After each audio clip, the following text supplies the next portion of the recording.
Hello guys, welcome to my channel. మనం episode 1 and episode 2లో first 2 chapters of book of Job చూసాం. ఇప్పుడు let's dive into chapter 3 of book of Job.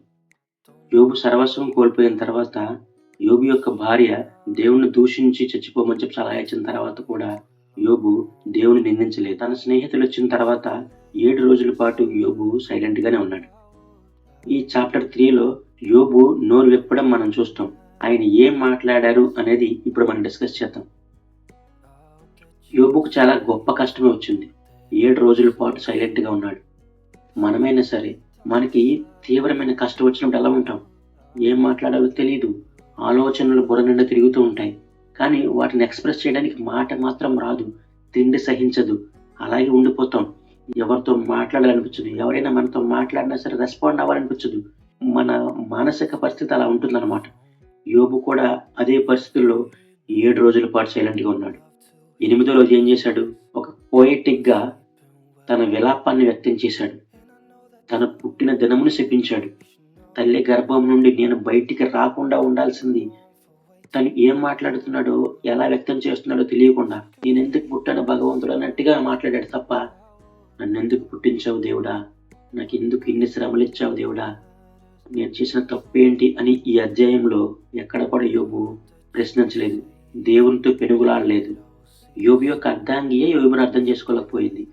యోబు ఇన్ని శ్రమలు ఎందుకు అనుభవించాల్సి వచ్చిందనేది ఎవరికి తెలియదు. యోబుకు కూడా తెలియదు. అయినా సరే యోబు ఎక్కడ కూడా దేవుణ్ణి దూషించినట్టుగా ఇక్కడ లేదు. నిజానికి అతను బాధపడుతున్నాడు. అతను శ్రమను అనుభవిస్తున్నాడు. ఆ శ్రమను తట్టుకోలేక నేను పుట్టిన రోజు అసలు క్యాలెండర్లో ఉండకుండా ఉండాల్సింది, ఆ రోజున ఎవరు పుట్టకుండా ఉండాల్సింది, నేను పుట్టిన తర్వాత కూడా చనిపోయి ఉంటే బాగుండేది, అప్పుడు నాకు ఈ పరిస్థితి వచ్చి ఉండేది కాదు, ఇంతలా విలాపించాల్సిన అవసరం ఉండేది కాదు అని శోకించాడు.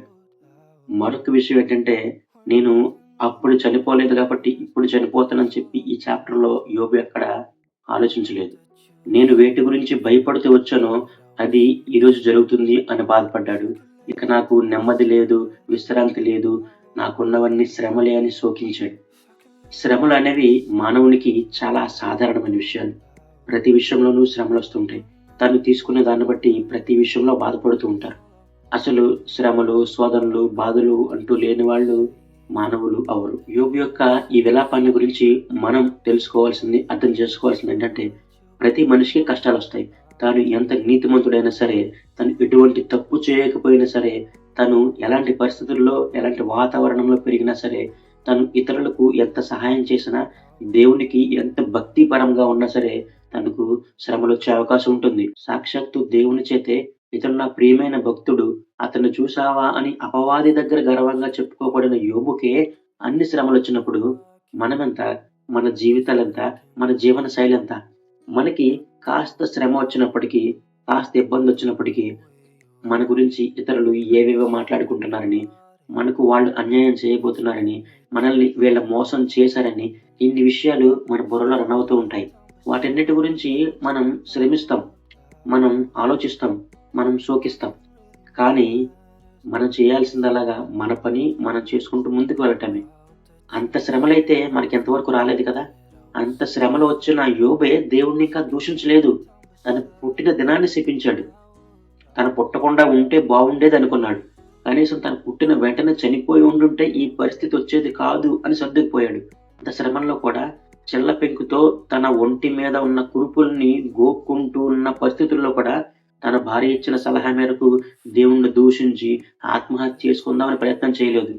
ఇప్పుడు మనం అర్థం చేసుకోవాల్సింది యోబు చాప్టర్ 3 ప్రకారం ఏమిటంటే, యెహోవా ఇచ్చెను, యెహోవా తీసుకొని పోవును.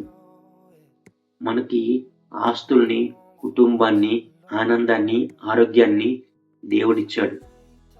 మనకి ప్రాణాన్ని ఇచ్చింది, మన కొరకు ప్రాణాన్ని పెట్టింది కూడా దేవుడే. ఈ ప్రాణాన్ని కూడా దేవుడే తీసుకోవాలి గాని మనం తీసుకోకూడదు.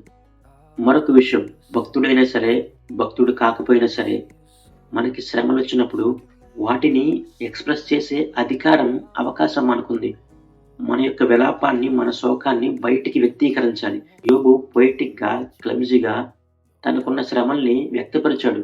ఏ రకంగా వ్యక్తపరిచాడు? తాను పుట్టుండకపోతే బాగుండేది అనే విషయంతో మొదలుపెట్టాడు. ఆ రోజు మంచిది కాకుంటే బాగుండేది అని అన్నాడు. అసలు ఆ రోజు క్యాలెండర్‌లో ఉండకపోయి ఉంటే బాగుండేది అన్నాడు. తనకి నెమ్మది లేదు, విశ్రాంతి లేదు, శ్రమలే ఉన్నాయని చెప్పి వాపోయాడు. మనం కూడా మనకొచ్చిన బాధల్లో, మనకున్న శోధనల్లో మన దుఃఖాన్ని, మనం విలాపాన్ని, మనకున్న శోకాన్ని మనం వ్యక్తపరుస్తాం. అది మన పర్సనల్. ఎందుకంటే సఫరింగ్ ఈజ్ పర్సనల్. బట్ మన సఫరింగ్ వల్ల ఇతరులు సఫర్ అవ్వకూడదు. కొలాటరల్ డ్యామేజ్ జరగకూడదు. యోబు సఫర్ అవుతున్నాడు గానీ, తన భార్యని గానీ, తన స్నేహితులను గానీ, ముఖ్యంగా తనని ఆశీర్వదించిన దేవుడిని ఈ రకంగాను కూడా యోబు సఫర్ చేయలేదు. ఇది కూడా మనం నేర్చుకోవాల్సిన విషయం. చాప్టర్ 4లో మళ్ళీ కలుద్దాం. అంతవరకు సబ్స్క్రైబ్ చేయండి. మీ ఒపీనియన్ కామెంట్ చేయండి. Thank you so much.